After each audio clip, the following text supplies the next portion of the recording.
Class 8, lesson number 3 of your English, The False Flight. Have you ever heard of a daydreamer? क्या आपने कभी सुना है कि कुछ लोग ऐसे भी होते हैं जो दिन में सपने देखते हैं? Have you ever heard the story of Sheikh Chilli? क्या आपने कभी शेख चिल्ली की स्टोरीज पढ़ी हैं? Sheikh Chilli and his wife lived in a village. Sheikh Chilli और उनकी बीवी एक गाँव में रहते थे. One day, Sheikh Chilli said to his wife, "When I get some money, I'll buy a cow." Sheikh Chilli एक दिन उसकी बीवी से कहता है कि जब मुझे थोड़े पैसे मिल जाएंगे तो मैं गाय खरीद लूँगा. His wife replied, "Then I'll milk the cow. We will need lots of clay pots." तो उसकी बीवी कहती है फिर मैं उनका दूध निकालूंगी तो हमें बहुत सारे मटकों की ज़रूरत पड़ेगी. Sheikh Chilli, "Yes, I'll have to go to buy some." तो शेख चिल्ली कहते हैं हाँ मुझे कुछ खरीदने जाना पड़ेंगे अब. Next day her wife went to market and bought some pots. तो अगले दिन उसकी बीवी जाकर कुछ मटके खरीद लाती. Sheikh Chilli asked, "What did you buy?" तो शेख चिल्ली पूछता है कि तुमने क्या खरीदा. I bought 5 pots, 1 for milk, 1 for buttermilk, 1 for butter, 1 for ghee. And what is the 5th one for?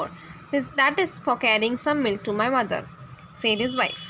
तो वो कहती है मैंने 5 मटके खरीदे, एक दूध के लिए, एक छाछ के लिए, एक मक्खन के लिए, एक घी के लिए. तो वो पूछता है और 5वां? वो मेरी माँ के पास दूध ले जाने के लिए. What? Carry milk to your mother? How long have you been doing that? Have you got my permission? Shouted Sheikh Chilli.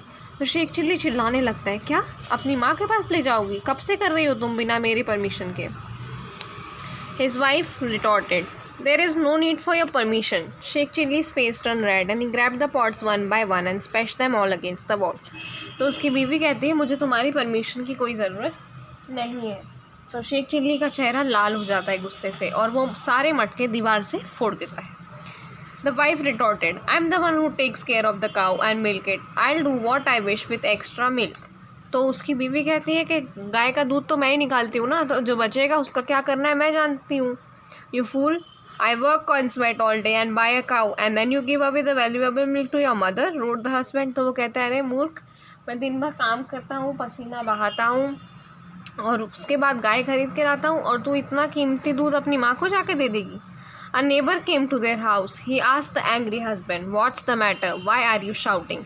तो एक नेबर यानी पड़ोसी उनके घर आता है और गुस्से से भरे हुए शेख चिल्ली को देखकर कहता है क्या हुआ, क्यों चिल्ला रहे हो? This woman is giving away the milk from our cow to her mother. The neighbor asked, "Your cow?"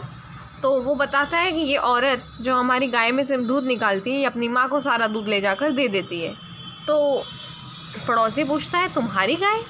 Yes, the cow I'm going to buy when I have enough money. Oh, that one. You don't have a cow yet, do you? Said the neighbor. तो वो कहते हैं हाँ वही गाय जो मैं ख़रीदने वाला हूँ जब मेरे पास पैसे आ जाएंगे तब. तो उनका पड़ोसी कहता है अच्छा वो गाय, अभी तो तुम्हारे पास गाय नहीं है ना. The man said, "Just wait, I'm going to get one." Oh, really? Now I know what's happening to my wheat and corn, said the neighbor, picking up a stick and thrashing his neighbor. तो वो कहता है कि अरे रुको रुको मैं गाय जल्दी ले लूँगा. तो उसका जो पड़ोसी होता है वो कहता है अच्छा तभी मैं सोचूं कि मेरे गेहूँ और मक्का जो लगी हुई है वो कौन खा जाता है, और एक छड़ी उठाकर उसे पीटने लग जाता है. Stop stop, why are you beating me? तो शेख चिल्ली कहता है रुको रुको मुझे क्यों मार रहे हो?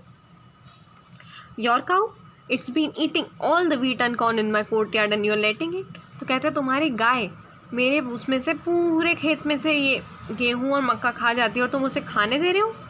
What wheat, what corn? I am going to sow. I have been planning it for months and your cow has been eating it all the wheat and corn.